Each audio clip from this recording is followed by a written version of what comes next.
Hello नमस्कार दोस्तों। अभी साइक्लोन दाना हिट करने जा रहा है उड़ीसा कोस्ट पर। ऐसे पे साइक्लोन पे डिस्कस करना आवश्यक है। तो आज की वीडियो में हम लोग साइक्लोन के बारे में ही समझेंगे। क्या क्या हमारे इस वीडियो में पॉइंट हम कवर करेंगे वो मैं आपको समझा देता हूं। पहले हम जानेंगे कि साइक्लोन के नाम रखे कहे जाते हैं। आपने देखा होगा कि साइक्लोन के कई सारे नाम रखे जाते हैं, जैसे कि आसना, आसानी, ईडा, पेट्रिशिया, कैटरीना। अभी ये दाना के नाम रखे कैसे गए। उसके बाद साइक्लोन होता क्या है, फिर समझेंगे टाइप ऑफ साइक्लोन क्या होते हैं, उसमें हम समझेंगे ट्रॉपिकल साइक्लोन क्या होता है, उसकी कंडीशन क्या होती है और फॉर्मेशन कैसे होता है। मतलब ये डायग्राम हम समझेंगे पूरा। तो ये पूरी बात आज के वीडियो में होने वाली है दोस्तों। तो आज का वीडियो शुरू करते हैं। नमस्कार दोस्तों, मैं सुधांशु और आप देख रहे हैं बेसिक्स की पाठशाला।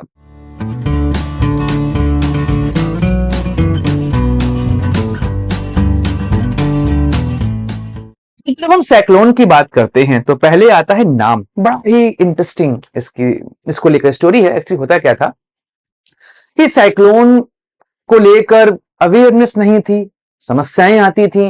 और चूंकि साइक्लोन आता है तो वो बहुत कैटास्ट्रॉफिक होता है, समस्याएं पैदा करता है, जान माल की हानि होती है। ऐसे में उसको लेकर अनाउंसमेंट करना आवश्यक है, लोगों को समझाना आवश्यक है।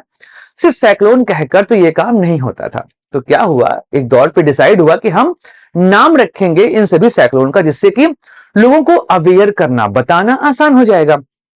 स्टार्टिंग में सारे नाम महिलाओं के नाम पर किए गए। इस पे फिर दिक्कतें हुई तो आगे चल के इसे हमने कन्वर्ट कर दिया कि भाई फीमेल और मेल दोनों के नाम रखे जाएंगे। ऐसे ऑस्ट्रेलिया में क्या हुआ था कि वहां पर पहले भ्रष्ट नेताओं पे इसके नाम रखे जाते थे। तो ये सारी कहानियां होती रहती हैं इसको लेकर। लेकिन अगर हम बात करें एशिया पैसिफिक की, तो वर्ल्ड मेट्रोलॉजिकल ऑर्गेनाइजेशन और इसके अलावा United nation economic and social commission for Asia and Pacific, मतलब WMO और ESCAP, इन्होंने मिलकर डिसाइड किया कि हम नाम रखेंगे साइक्लोन का, क्योंकि ये एरिया साइक्लोन को जनरेट करते हैं। इस वजह से इन्हीं यहाँ के आसपास के देशों को इसमें शामिल किया गया। अब हुआ क्या कि 2000 में जो हमारे इंडियन ओशन के देश हैं, इसमें से 8 देश रेडी हुए कि ठीक है हम साइक्लोन के नाम रखेंगे। बाद में 2018 में क्या हुआ, 5 और देश शामिल हो गए। तो ऐसे में 2020 में 169 नाम जो हैं, मतलब 169 जो नेम है, वो इंडियन मेट्रोलॉजिकल डिपार्टमेंट ने पब्लिश कर दिए और WMO को प्रोवाइड कर दिया कि ये नाम रखेंगे। इसमें से 13 नाम हर एक देश ने यहां पर सजेस्ट किए। तो इस वजह से ये नामकरण जो है वो किया जाने लगा। इसमें चीज ध्यान रखा गया, अब चूंकि इसमें कई सारे ऐसे देश हैं जिनके बीच के संबंध अच्छे हैं नहीं, तो ये कहा गया कि इसमें किसी तरह के पॉलिटिकल एस्पेक्ट को आप ऐड नहीं करेंगे, कोई पॉलिटिकल नेम नहीं देंगे, कोई यहाँ पर कंट्रोवर्शियल इश्यूज नहीं उठाएंगे। ये सब चीजों को यहाँ पर अवॉइड किया जाएगा, तभी ये नामकरण किया जाएगा। अब दोस्तों अगर हम साइक्लोन की बात करें तो साइक्लोन ये अगर आप नोटिस करेंगे तो भाई ओशियन है, लैंड है, इसके बीच में टेम्परेचर डिफरेंस होगा तो लो प्रेशर हाई प्रेशर का एरिया जनरेट होगा और वहां से कन्वेक्शनल करंट जो हो ऊपर जाके क्लाउड बनाएगी और वो आएगी लैंड साइड बरसेगी। ये नॉर्मल फिनोमेना जो हम जानते हैं लैंड ब्रिज और सी ब्रिज के फॉर्म में इसको समझे हुए हैं। अब यहां पर क्या होता है, जब ये हवाएं बहुत तेज होती है, मतलब ओशियन पे इतना खतरनाक लो प्रेशर बन जाता है, इस वजह से वहां से तेज हवाएं विद क्लाउड आगे बढ़ती हैं और लैंड पर अच्छी खासी बारिश कराती हैं।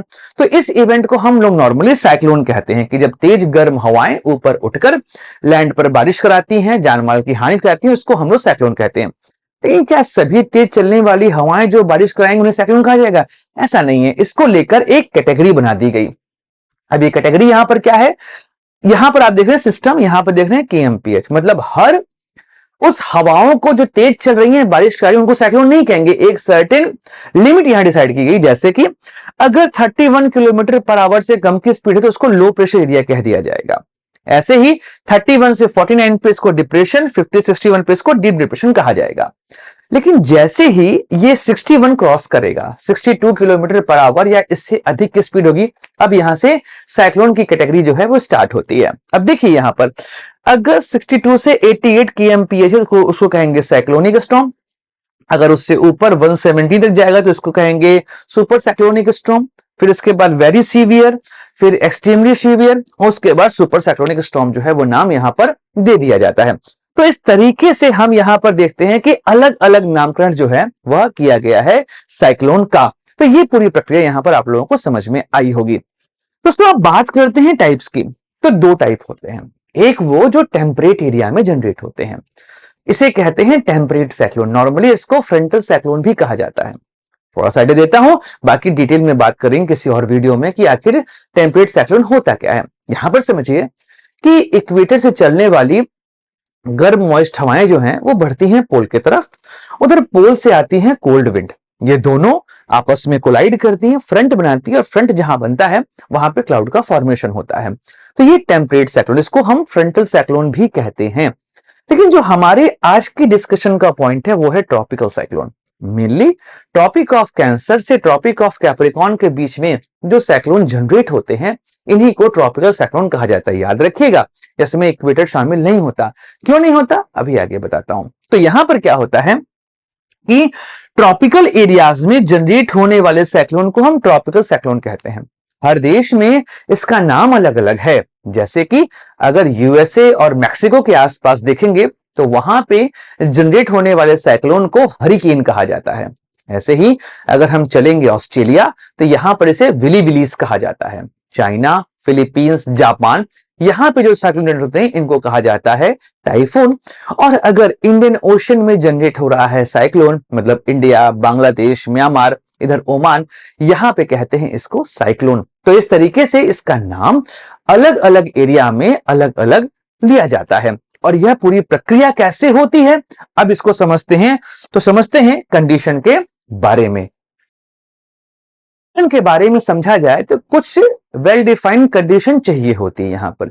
ऐसा नहीं है कि साइक्लोन पूरे 12 महीने जनरेट होते हैं। नॉर्मली जो ट्रॉपिकल साइक्लोन जनरेट होते हैं उनका एक टाइम फ्रेम होता है। अगर देखा जाए तो मार्च, अप्रैल और इधर अक्टूबर और नवंबर, ये जनरली साइक्लोन जनरेट होते हैं ट्रॉपिकल के एरिया में। कारण यह है इस समय सन इक्वेटर के ऊपर होता है और उस वजह से जो इंडियन ओशन या उसके आसपास के जो एरिया है, जो ओशन का एरिया इक्वेटर के पास का है, वो काफी गर्म हो जाता है। इस वजह से वहां पर लो प्रेशर एरिया क्रिएट होता है। तो पहली चीज तो ये होगा कि भाई आपके मार्च, अप्रैल और अक्टूबर और नवंबर के समय ही यह साइक्लोन जनरेट होते हैं। अब यहां पर क्या होता है, जो पहली कंडीशन है वो है वार्मर ओशियन की। याद रखिएगा, ओशन का टेम्परेचर 27 डिग्री सेंटीग्रेड से ऊपर होना चाहिए, तभी जो है साइक्लोनिक कंडीशन हमारे लिए पैदा होने वाली है।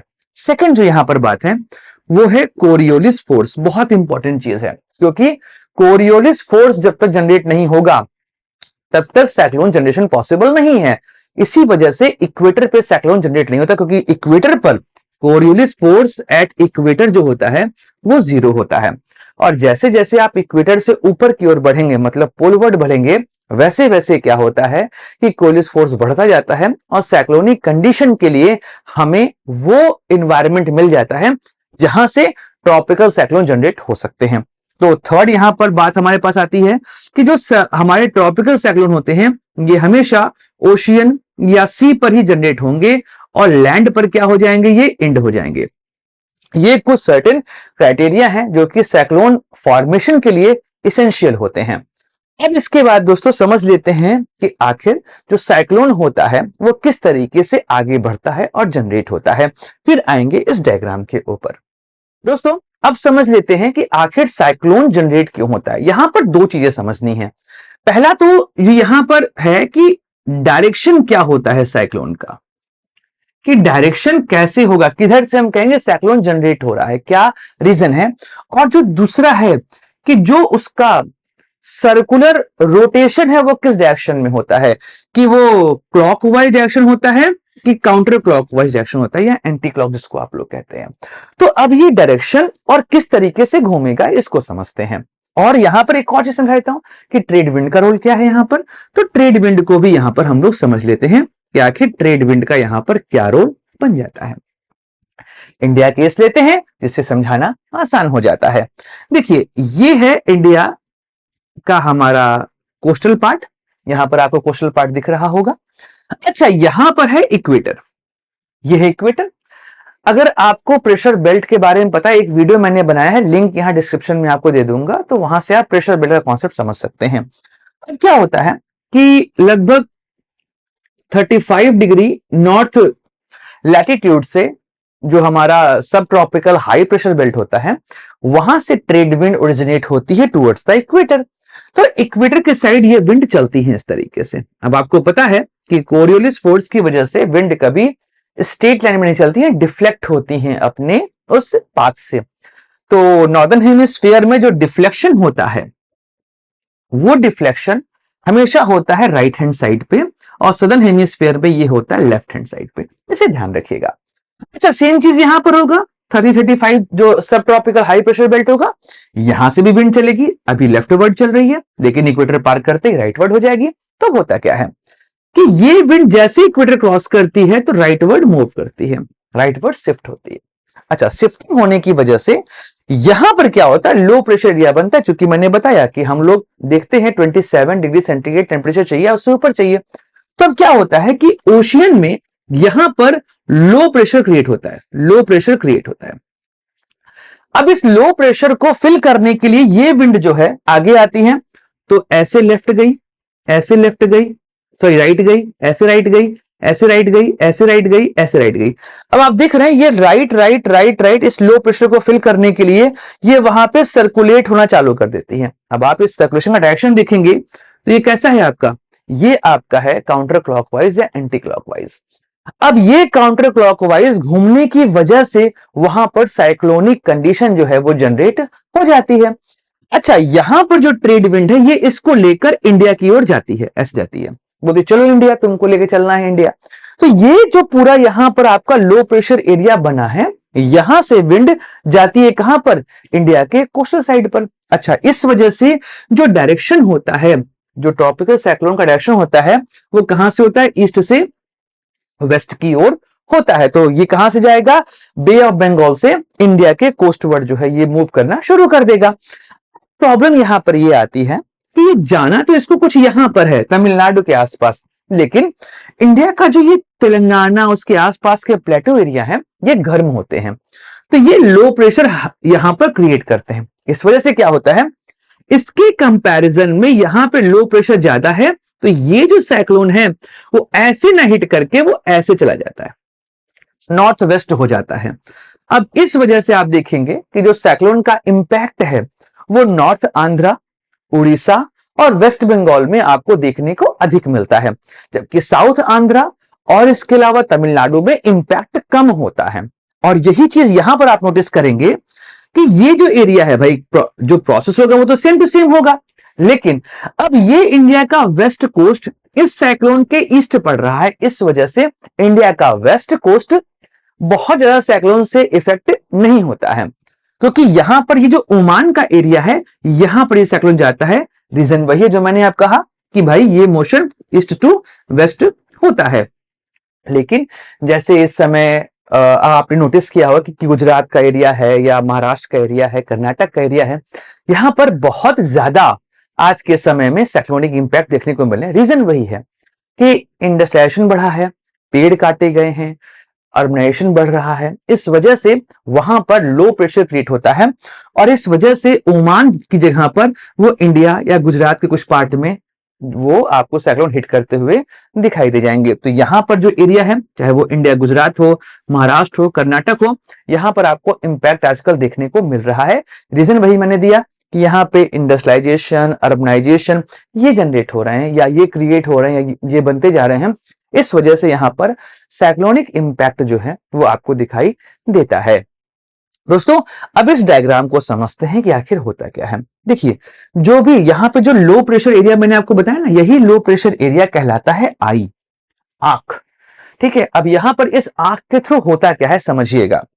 अब इस आंख के थ्रू ये एक्सट्रीमली लो प्रेशर होता है, तो इसके वॉल के सहारे, जो इस साइड में आपको दिख रहा है ये वॉल बनता है ऐसे, इस वॉल के सहारे जो यहाँ की गर्म हवाएं हैं या मॉइस्ट गर्म हवाएं हैं, ये ऊपर उठती हैं, और ऊपर जाते जाते, अब भाई ऊपर जाएंगे तो कंडेंसेशन होगा, हीट लॉस करेगा, हीट लॉस करके कंडेंसेशन करता है तो क्लाउड का फॉर्मेशन होता है। यहां पर कई सारे क्लाउड बनते हैं, जैसे कि क्यूमुलस क्लाउड है, क्यूमुलोनिम्बस क्लाउड है, स्ट्रेटस क्लाउड है, हर तरह के क्लाउड आपको यहां पर फॉर्मेट होते हुए दिखाई देंगे।